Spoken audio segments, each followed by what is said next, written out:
Oskar Schindler was a war profiteer, a Nazi, and a spy. He cheated both his wife and his country. He made a fortune on the back of slave labour and murder. He spent what he made and risked his life saving over 1,000 Jews from certain death. How should we judge him? Do we have that right? Schindler was born in 1908, just east of Prague in the Austro-Hungarian Empire. A cheat at school, he was expelled at 16 for falsifying a report card and spent the early part of his life in a variety of jobs, including running a driving school and a chicken farm. Nothing succeeded. He had several arrests for public drunkenness. His numerous extramarital affairs produced 2 children out of wedlock. The environment in which he lived was one of uncertainty and change. After the end of the First World War, Oskar's hometown had been incorporated into the newly formed Czechoslovakia. However, as an ethnic German, Schindler's loyalties would instead lie with Germany, and, in time, with the Nazi Party. To this end, and in preparation for an eventual German invasion, he began to spy against his own country on behalf of the German military. Within 3 years, he was arrested for espionage and sentenced to death. The Munich Agreement and the annexation of the Sudetenland into the German Reich, however, saved him. He continued his espionage work for Hitler's regime and, according to his wife, played a prominent role in the false flag operation that preceded the Nazi invasion of Poland. On the 31st of August 1939, several Polish soldiers died in an attack on a German border radio station. Hitler used this as justification for the German invasion of Poland the next day, an event which precipitated the Second World War. In reality, the Germans had taken several inmates from Dachau concentration camp, murdered them, and staged the attack on the radio station themselves. They left the murdered prisoners at the scene and dressed them in Polish uniforms. Following the war, Emily Schindler testified that it was her husband who provided the uniforms from his connections in the black market. Schindler hoped that such work would pay dividends. His great fear was being drafted into the army proper. Of course, he would not be able to maintain his affairs, fast cars and expensive suits on an army salary. Luckily, as the Wehrmacht pushed east, his big opportunity came in the form of a large, previously Jewish-owned enamelware factory, just outside of Krakow and down the road from the 20,000-strong Plazau slave labour camp. Perfect. And so it was. Huge profits flowed in, bribes, paybacks, and expensive goods from the black market flowed out, much of which lining the pockets of the commandant of Plazau, the genuinely vicious and homicidal maniac, Amon Goeth. But as the war progressed, something began to change. Perhaps it was gradual, as he could now see firsthand the genuine evil on his doorstep. He could no longer pretend to ignore his own role in the slaughter. As in the film Schindler's List, Goethe did use the Plazau inmates as target practice.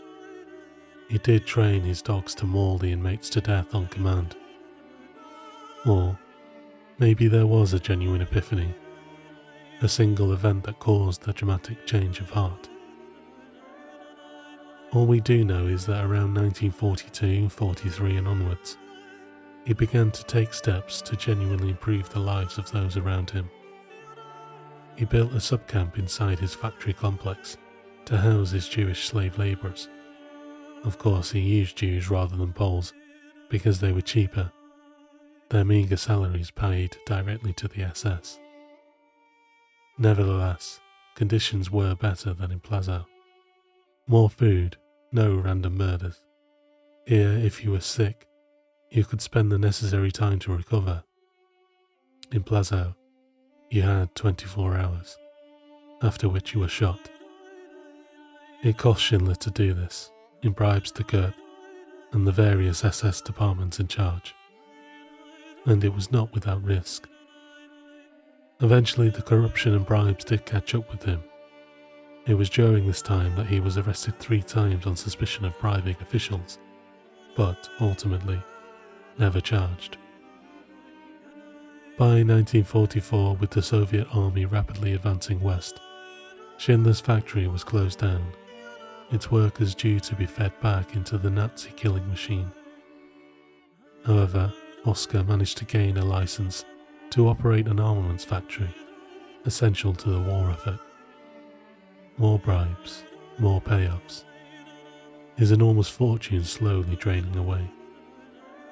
The list of those Jews who could come with him, some 700 men and 300 women, was drawn up by a clerk, Marcel Goldberg, not by Schindler. In fact, he was in jail at the time, this being during one of his arrests for corruption. And in fact, the 1,000 were not just those who had worked for Schindler in his Krakow factory. Only about 300 of those made Goldberg's list. But 1,000 were saved from almost certain death and moved to the new complex of Brunlitz. For his part, as well as receiving the usual colossal bribe, Eamon Goethe insisted that Schindler transport his furniture west to safety. It was stored in the Schindler's house. In Brunlitz, conditions were better. Of course, the inmates were always hungry. At this point in the war, all food was scarce. But they were never starved and never killed. The SS guards assigned to the camp were forbidden entry into the factory. Schindler even managed to get some cigarettes for the men to smoke. And when these ran out, the prisoners improvised and smoked onion skins. As for the actual armaments, many were rigged to fail. By the end of the war, with almost all of his fortune now gone, Oskar Schindler and his wife Emily could look upon 1,098 Jewish men and women who were alive, not dead, because of their efforts. The extra 98 had come from a train car that had been abandoned near the Brunlitz factory. They fled in Schindler's sports car alongside Martha, his mistress, who he had brought over from Krakow. His life following the war was again one of commercial failure, culminating in 1957 with bankruptcy. The remainder of his life was spent in obscurity in West Germany, in drink and solitude, supported by donations from the Jewish men and women he had saved. Oskar Schindler died in 1974, age 66. Thanks for listening. If you liked this, subscribe and comment below.